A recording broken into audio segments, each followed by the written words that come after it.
Hey, everybody, welcome back to Bayou Time. Harry McCullough here. We had quite a day, rocking and rolling weather-wise throughout some of the area.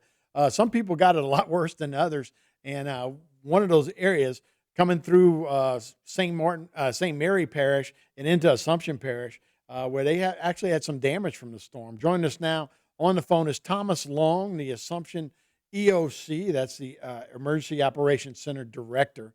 Thomas, thanks so much for joining us. And you actually said yesterday was kind of a rock and rolling day. You actually had talked to us earlier in the day, and right after you talked with us, it got progressively worse, right? Yes, sir, I did. It was kind of weird because Mr. Martin had called and we talked for a few minutes, and then within 10 or 15 minutes after that, we started getting phone calls. Yeah. So tell me about the damage, and we do have some video that we'll show. And tell me about the damage that the parish sustained. All right, so between Labadevill and Napoleonville, this area referred to as Supreme, there were two highways that down the roads. On Highway 1011 took the majority of the damage. You've seen some of the trailers and such as and homes that are being shown right now that's down that road. Um, Labadevill Fire Department has station number 3 down that road, which also took damage. And right on LA Run, right past 1011, is the Cookies Thrift Shop, which lost its roof and the back of it was damaged. Yeah. That's Cookies Thrift Shop right there, right on LA 1, right past 1011. Right. A lot of people pass that and know that landmark very well.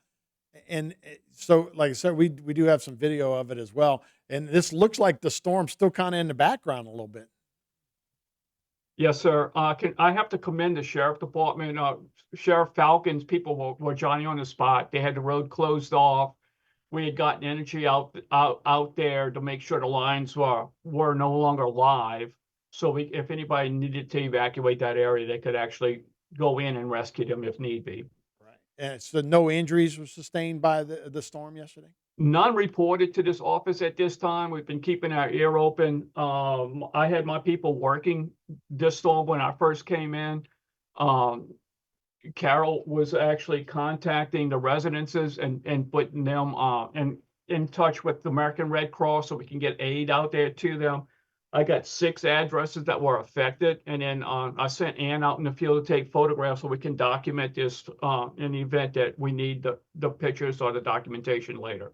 Did anybody see a funnel, or was this one of those, thunderstorm events? Did anybody see a funnel cloud come through? I don't know if anyone's actually seen a funnel. Now, we contacted the National Weather Service out of Slidell, Lauren Nash, last night.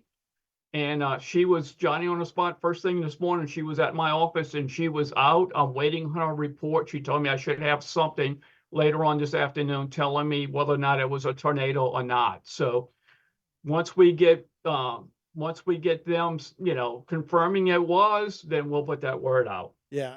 How much rain did y'all get? Because that always kind of goes along with those thunderstorms that produce those big winds like that. And I remember meteorologists back in my day talking to a guy at a TV station. We'd talk about if you pour a big bucket of water, the way it comes down and when it hits the ground, you really see you can almost feel the wind. And that's kind of what these heavy thunderstorms do. Did y'all get a lot of rain to go along with that as well?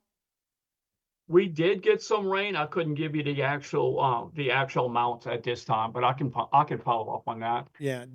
Were you guys prepared? Did y'all know this might be an option to have severe weather like this? Yes, sir. The National Weather Service and GOSEP, the Governor's Office of Homeland Security, Jack Thibodeau's organization we're putting out a lot of emails and such, and we had a conference call early yesterday morning to talk about this. We knew there were going to be 2 lines coming through, and the second line was supposed to be worse than the first line. The second line was going to come in right about 1 o'clock this morning, and I took a break and went to the house expecting to come back into work early in the morning, and I did not get a call from my 911 center, so I contacted them, and it seemed like the second line actually jumped over Assumption Parish.